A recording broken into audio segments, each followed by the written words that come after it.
ನಮಸ್ಕಾರ, ಮತ್ತೊಮ್ಮೆ ಅಪ್ಪಿಸ್ ವೆಜ್ ಕಿಚನ್ಗೆ ಸ್ವಾಗತ.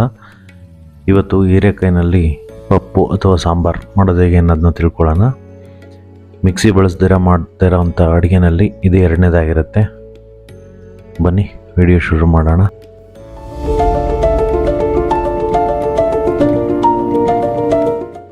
ನಾವಿಲ್ಲಿ 2ರಿಂದ 3 ದೊಡ್ಡದು ಹೀರೆಕಾಯಿನ ಸಣ್ಣದಾಗಿ ಕಟ್ ಮಾಡಿ ಇಟ್ಕೊಂಡಿರೋದು, ಮತ್ತು 2 ಚಿಕ್ಕ ಗಾತ್ರದ ಈರುಳ್ಳಿನ ಕಟ್ ಮಾಡಿ ಇಟ್ಕೊಂಡಿರೋದು, 3ರಿಂದ 4 ಟೊಮೆಟೊ ಚಿಕ್ಕದಾಗಿ ಕಟ್ ಮಾಡಿ ಇಟ್ಕೊಂಡಿರೋದು.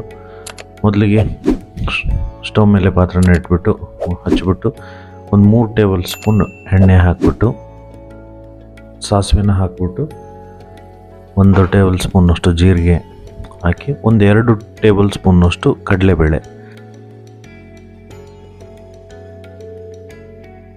ಮತ್ತು ಕರಿಬೇವು, ಹಾಗೆ ಬ್ಯಾಡಗಿ ಮೆಣಸಿನ ಅರ್ಧಕ್ಕೆ ಮುರಿದ್ಬಿಟ್ಟು 2 ಬ್ಯಾಡಗಿ ಮೆಣಸಿನ್ಕಾಯಿ ಸಾಕಾಗುತ್ತೆ. ಹಾಕಿ ಚೆನ್ನಾಗಿ ಮಿಕ್ಸ್ ಮಾಡಿ.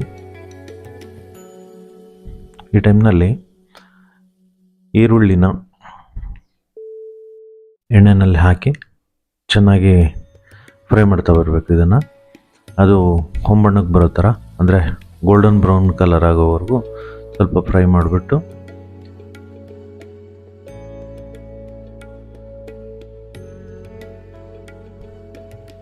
ನಂತರ ಅದಕ್ಕೆ ಹೀರೆಕಾಯಿನ ಹಾಕ್ಬಿಡಿ. ಹೀರೆಕಾಯಿನ ಎಣ್ಣೆಯಲ್ಲಿ ಸ್ವಲ್ಪ ಹೊತ್ತು ಚೆನ್ನಾಗಿ ಫ್ರೈ ಮಾಡ್ಕೊಳ್ಳೋಣ. ಈ ಟೈಮ್ನಲ್ಲಿ ಸ್ವಲ್ಪ ಈ ಹೀರೆಕಾಯಿ ಮೇಲೆ ಉಪ್ಪು ಹಾಕಿದ್ರೆ ಅದರಲ್ಲಿರೋಂಥ ನೀರಿನಂಶ ಬಿಟ್ಬಿಟ್ಟು ಸ್ವಲ್ಪ ಬೇಗನೆ ಬೇಯುತ್ತೆ. ಹಾಗಾಗಿ 1 ಸ್ಪೂನ್ನಷ್ಟು ಉಪ್ಪು ಹಾಕ್ಕೊಂಬಿಟ್ಟು ಚೆನ್ನಾಗಿ ಮಿಕ್ಸ್ ಮಾಡ್ತಾ ಬರೋಣ.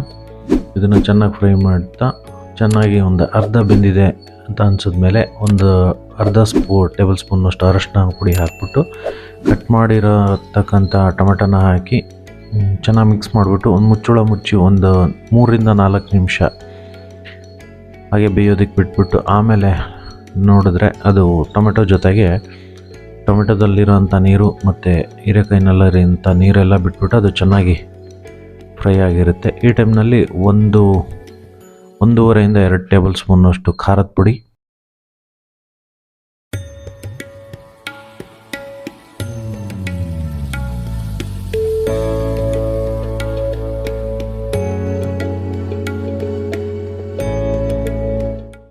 ಒಂದು 2 ಸ್ಪೂನ್ನಷ್ಟು ಧನಿಯಾ ಪುಡಿ,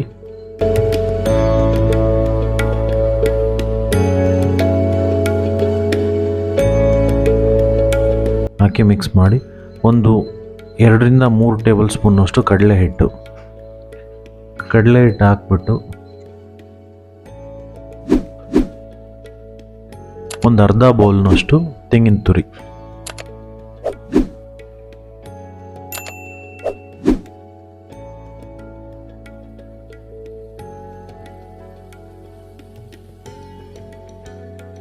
ಹಾಕ್ಬಿಟ್ಟು 2 ಗ್ಲಾಸ್ನಷ್ಟು ನೀರು ಹಾಕ್ಕೋಬೇಕಾಗುತ್ತೆ. ನೀರನ್ನ ನೋಡ್ಕೊಂಡು ಹಾಕ್ಕೊಳ್ಳಿ.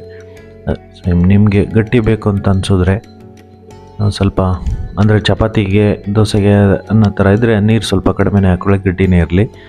ಅನ್ನದ ಜೊತೆ ತಿನ್ನೋದಕ್ಕಾದರೆ ಒಂದು ಸ್ವಲ್ಪ ನೀರು ಜಾಸ್ತಿ ಹಾಕ್ಕೊಂಡ್ರೆ ಪರವಾಗಿಲ್ಲ, ಗ್ರೇವಿ ಟೈಪಲ್ಲಿ ಆಗುತ್ತೆ.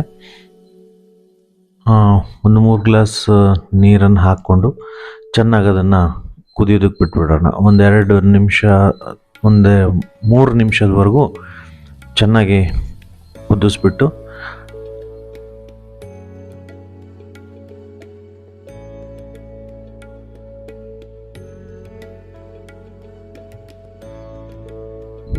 ಕಡೆಯದಾಗಿ ಒಂದು ಸ್ವಲ್ಪ ಬೆಲ್ಲನ ಹಾಕ್ಬಿಟ್ಟು ಚೆನ್ನಾಗಿ ಮಿಕ್ಸ್ ಮಾಡಿಬಿಟ್ಟು 2ರಿಂದ 3 ನಿಮಿಷ ಚೆನ್ನಾಗಿ ಕಾಯಿಸ್ಬಿಟ್ಟು ಮತ್ತು ತಿನ್ನೋದಕ್ಕೆ ರೆಡಿ ಆಗುತ್ತೆ. ಇದೇ ಥರದ ಈಸಿ ರೆಸಿಪಿಗಳು ನಿಮಗೆ ಬೇಕಂದರೆ ನಮ್ಮ ಚಾನಲ್ನ ಸಬ್ಸ್ಕ್ರೈಬ್ ಮಾಡ್ಕೊಳ್ಳಿ, ಬೆಲ್ ಐಕನ್ ಪ್ರೆಸ್ ಮಾಡಿ. ಹಾಗೆ ಈ ವಿಡಿಯೋ ಇಷ್ಟ ಆದರೆ ಲೈಕ್ ಮಾಡಿ ಮತ್ತು ಶೇರ್ ಮಾಡಿ. ಮತ್ತು ಮುಂದಿನ ವಿಡಿಯೋದಲ್ಲಿ ಸಿಕ್ಕೋಣ. ಅಲ್ಲಿವರೆಗೂ ನಮಸ್ಕಾರ.